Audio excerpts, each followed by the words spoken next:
Article 17 of the Constitution of Ukraine doesn't allow military bases of foreign states to be deployed in their territory, but it seems that it can be bypassed. They have deployed training missions of the NATO countries in Ukraine. Basically, that's a military base already. They just call it a mission, and it's done. In Kyiv, they have long declared strategic aim at joining NATO. Yes, obviously, every country has the right to choose their own alliances, to sign military agreements. That's true, but there is one. But in international law, it says there is a principle of indivisible security, which states that one country cannot enhance its security at the expense of the security of others. And I can refer here to the European Security OSCE Charter that was adopted in Istanbul in 1999 and Astana OSCE Declaration from 2010. In other words, choosing means to enhance one's security should not create any threats for other states, and if Ukraine was to join NATO, would serve as a direct threat to the security of Russia. And I would remind you, back in April of 2018 at the Bucharest summit of the North Atlantic Treaty Organization, USA forced these members to make a decision that certain states were to join NATO. A lot of European allies already back then understood all the risks of such a step, but they had to subdue to the will of their older partner. Americans used them to pursue anti-Russian policy. Back in 1990, when we talked about uniting Germany, the USA promised to the Soviet leadership that neither jurisdiction nor military presence would not move an inch to the east, and unification of Germany would not lead to the eastward expansion of NATO. And I'm quoting here. So they were saying all these things, they were giving us assurances, but these were just words later. They started saying that Central European and Eastern European countries joining NATO will improve their relations with Moscow, will rid these countries from the fears of their difficult historical legacy, and more than that, it will allow them to create this belt of the friendly nations. But it was the other way around. These states are now bringing their stereotypes, their complexes of the Russian threat to NATO. They insisted on increasing potential of collective security that was supposed to be deployed against Russia, first of all. And it was happening back in the 1990s and early 2000s, when, because of the openness and goodwill, our goodwill, relations between Russia and the West were at high level. Russia fulfilled all its obligations, withdrew troops from Germany, from the Central and Eastern European countries, and it made a huge contribution in overcoming the legacy of the Cold War. Back in 2000, when President Bill Clinton was visiting Moscow at the end of his term, I asked him, how would America see Russia joining NATO? I would not give you all the details of that conversation, but the reaction to my conversation looked, well, very reserved, let me put it this way. And how did Americans really look at this possibility? You can see it in their practical steps in regard of our country. Open support of the terrorists in North Caucasus, ignoring our demands and our concerns in the security area, withdrawing from the treaties, arms treaties, and so on and so forth.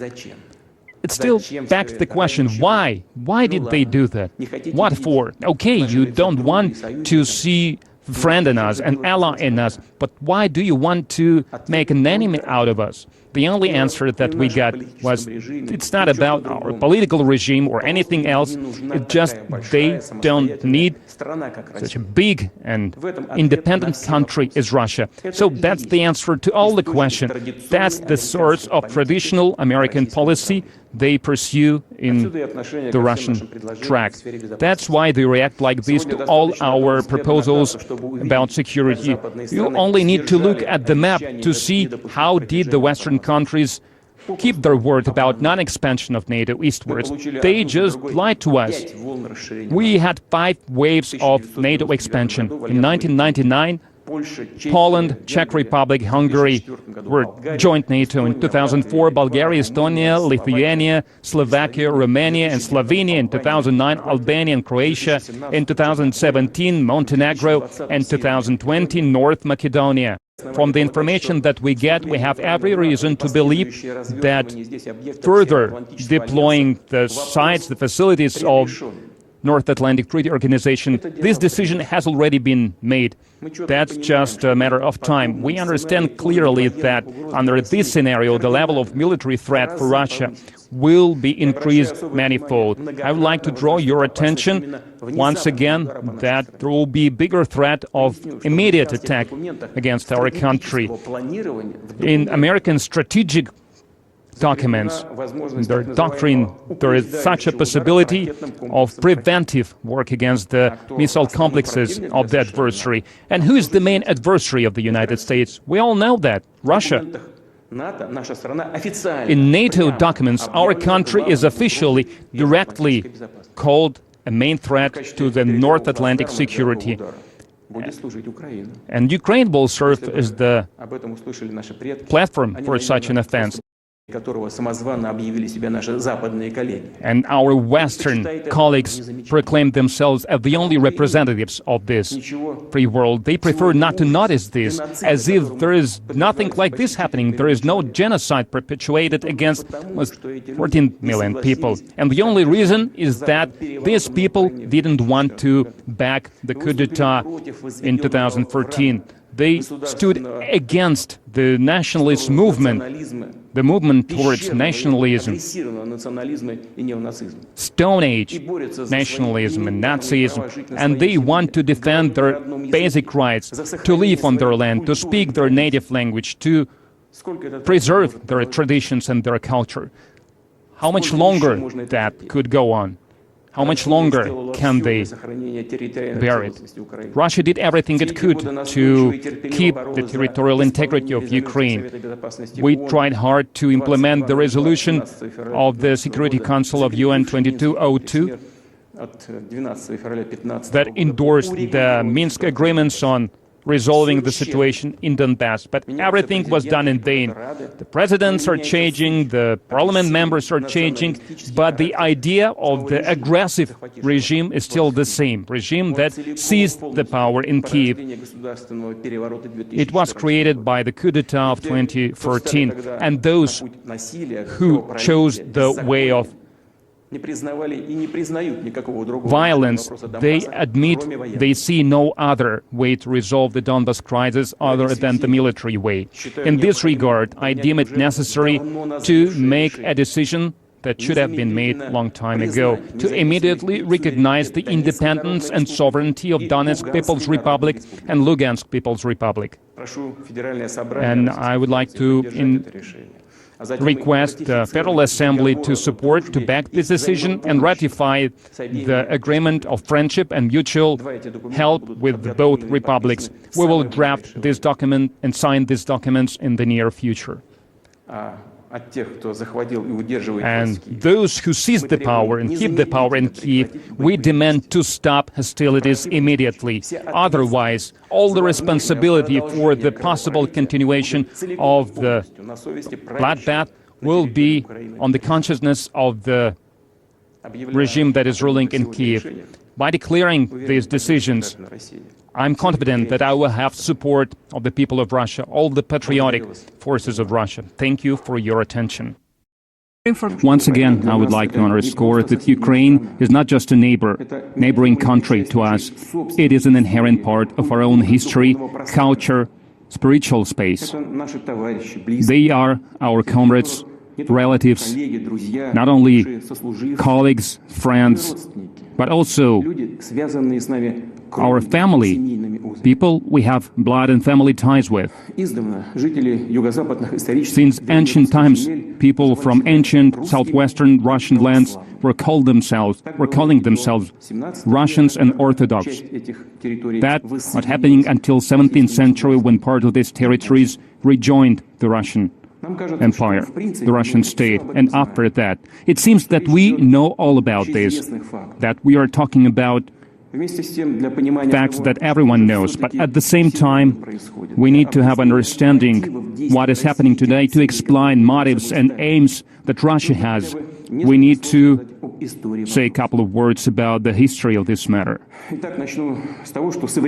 I would like to start by saying that the modern Ukraine was completely created by Russia.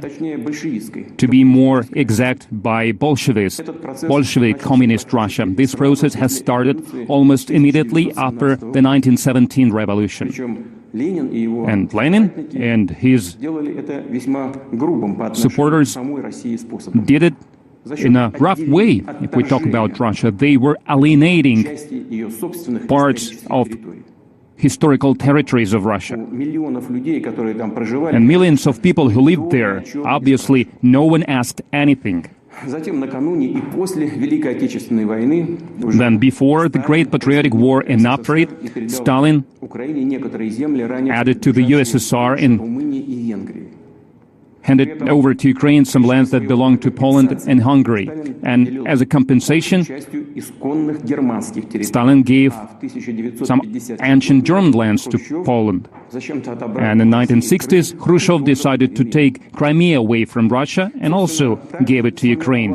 That's how the territory of the Soviet Ukraine was formed. The whole idea of the so-called pro-Western civilizational choice of the Ukrainian democratic power was and is still not in creating better conditions for the good of the people, but to serve the geopolitical adversaries of Russia to save billions of dollars they stole from the Ukrainians and hidden by oligarchs on the accounts in Western banks. Some financial groups who paid politicians first, they based on radicals and nationalists. Others, they were saying for good, friendly relations with Russia, for cultural and language versatility, and they were coming to power using the votes of the people who really wanted to see it happen, including the people from the Southwest. But after they were assuming office, after getting high positions, they were betraying their people who elected them, their voters, and they followed the radical ideas in their policies. Sometimes they were even punishing people who wanted to cooperate with Russia, who wanted to keep both languages viable. And those people who supported them, of moderate views, who are used to trust the power, unlike radicals, they would never be aggressive to use unlawful means. But radicals were becoming more and more brazen. Their claims were becoming bigger and bigger, so they had no problem to influence the weak power that was weakened by the virus of corruption. And they were replacing cultural, economic, social interests of the people, actual sovereignty of Ukraine by speculations on nationalist ground. The stable statehood hasn't been built in Ukraine, and the political electoral procedures served just as a screen to divide power and assets between oligarch clans. Corruption, that is a problem to a lot of countries, including Russia. In Ukraine, has become a thing of its own.